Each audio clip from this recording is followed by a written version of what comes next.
सर्वांना नमस्ते। आज आहे दत्त जयंती। दत्त जयंतीच्या तुम्हा सर्वांना खूप साऱ्या शुभेच्छा। तर बघा, दत्त जयंतीच्या आदल्या दिवशी मंदिरामध्ये कशी सजावट केली ती मी पूर्णपणे या व्हिडिओमध्ये तुम्हाला दाखवते। तर बघा, या ठिकाणी आपलं मंदिर आहे। हे मंदिर आमच्या घराच्या अगदी जवळच आहे। तर या मंदिरामध्ये दर्शनासाठी आम्ही रोज येतो। जर एका दिवशी चुकून म्हणजे आलो नाही तर आम्हाला एकदम चुकल्यासारखं वाटतं। तर बघा, हे मंदिराची सजावट एकदम अक्कलकोटच्या मंदिरासारखीच केलेली आहे।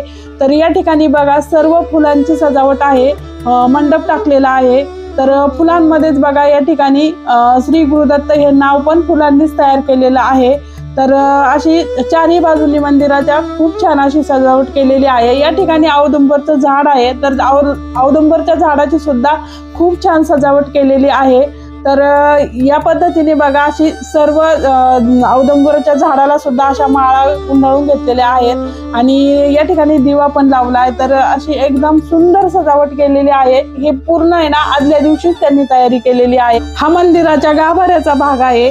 तर बघा, मंदिराच्या चारही बाजूंनी ना अशी खूप छान सजावट केलेली आहे रंगीबेरंगी फुलांनी। तर मंदिराचे मी चारही बाजू तुम्हाला फिरून दाखवते।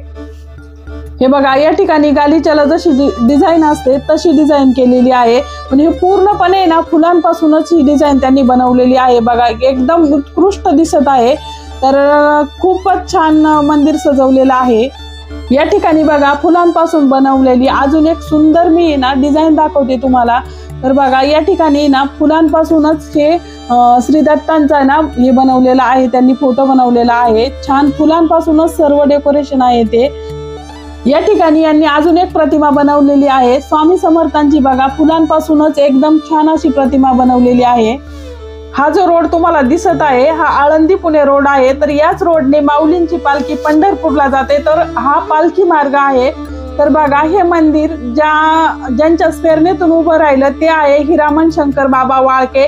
तर हे दत्तगुरूंचे खूप मोठे भक्त होते। तर त्यामुळे हे मंदिर उभारलेलं आहे। या ठिकाणी बघा, भाविक दर्शनासाठी येत आहे। तर आपल्या मनात जर स्वामींबद्दल श्रद्धा असेल तर स्वामी ना अशक्य ही गोष्ट शक्य करतात।